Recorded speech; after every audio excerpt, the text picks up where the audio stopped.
insights. As we said earlier during our introduction, this program is also a celebration of the good that has come since the stand in the schoolhouse door, namely a diverse student population more reflective of the racial and ethnic makeup of our nation as a whole, at least when compared with 50 years ago. And this is illustrated by some fascinating and encouraging historical data to be presented now by Ms. Dot Martin, Associate Provost of Academic Affairs for the University of Alabama. Ms. Martin.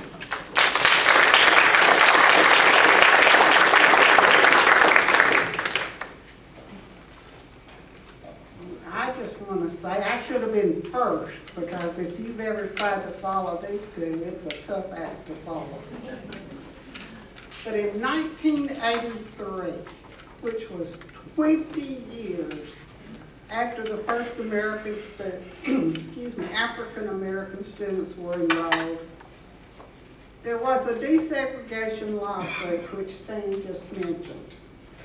And it was filed against all of the public institutions of higher education, including the University of Alabama. And this lawsuit sought to eliminate the vestiges of segregation remaining in higher education. Beginning in December of 1991, the University of Alabama, along with all the other four-year publics, operated under a remedial decree that was entered in this Knight case. This was known as a Title VI case, Knight versus Alabama. And this case required that the university and all other Alabama universities demonstrate good faith efforts in recruiting, hiring, and retaining black faculty, students, and senior level administrators. And it required the university to show substantial progress in increasing the numbers of black senior level administrators. That was one of the main points that the university had to show.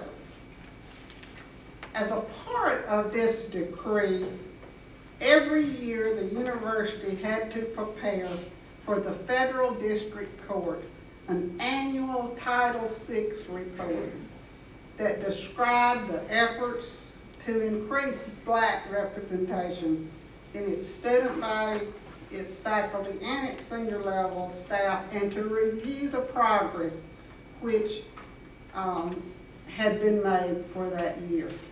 Now, I know some of y'all will not think that I am old enough, but I helped write that first report and have been writing those reports every year since. In October of 2005, the parties in the case entered into a settlement agreement. And after a fairness hearing in December of 2006, the federal court dismissed the case, effective with December 12, 2006, 23 years after the lawsuit was filed, and 15 years after the remedial decree. The court declared that based on good faith compliance with the settlements, that the defendants had satisfied their constitutional and statutory burdens of eliminating, to the extent practical and consistent with sound educational practices, the vestiges of de jure segregation. The university agreed, as a part of this settlement, to create and implement, with collegial dialogue and input from representatives of its African American faculty and staff, a strategic diversity plan And this plan, if you ever want to read it, it's exciting reading. It is available on the Provost website, and you can go there to read that. The purpose of this plan was to comply with the court settlement agreement.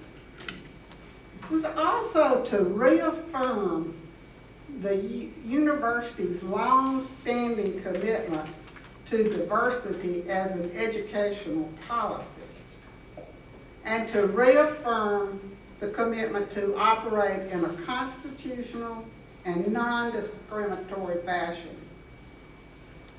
Also was to renew the university's pledge to continue to make good faith efforts to further progress by establishing some goals and action steps to ensure continued progress, and to identify programs and initiatives that the university administration believes have helped and will continue to help achieve the diversity that it believes is essential to achieving its educational missions and achieving its strategic goals.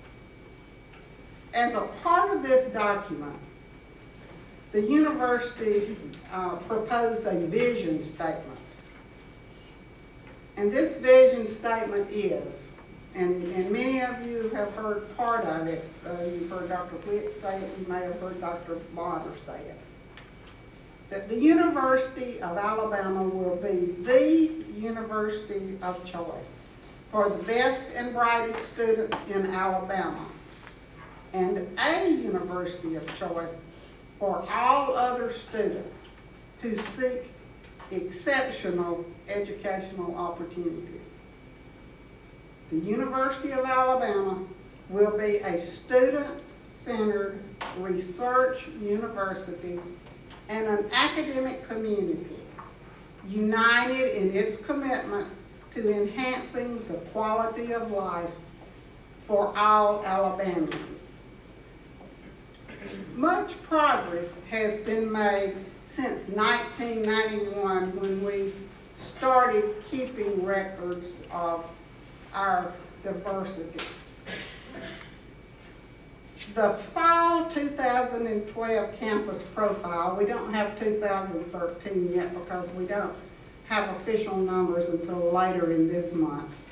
But for fall of 12, we enrolled 7,609 minority and international students, 4,173 of whom are African American.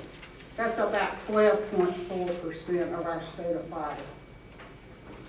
We employ 1,188 minority professional staff members, 957 of whom are African Americans. We employ 220 minority and international full-time faculty members, 71 of whom are African Americans, and that is 5.49% of our faculty. One of the things that we do in the strategic diversity plan to sort of see how we're doing, we compare ourselves with other public flagship institutions across the country. And in this comparison for fall 2012, UA was second among the 50 flagship institutions for percentage of total degrees conferred to black students. It was fourth at the undergraduate level and second for the graduate and first professional degrees. UA was second among the 50 flagship institutions for the highest percent of black enrollment, with only the University of Mississippi ranking higher than us. UA ranked fourth in percent of black full-time faculty And our 71 black faculty compares with 24 in 1991. While there are no comparative information reported for 2012 for our senior level staff, in 2011, UA was second among flagships for full-time senior level management and sixth among flagships for the professional staff. At the graduate level, UA has had 85 Southern Regional Education Board doctoral fellows who enrolled to earn the PhD at the university. This is more than any other university in the United States. And 46 of these students have graduated, nearly all of whom are employed in positions where they utilize their UA degree. Now, all of this information is something that we gather every year. But what you want to see and hear comes next. These are our students who are with us tonight, and you will love their stories.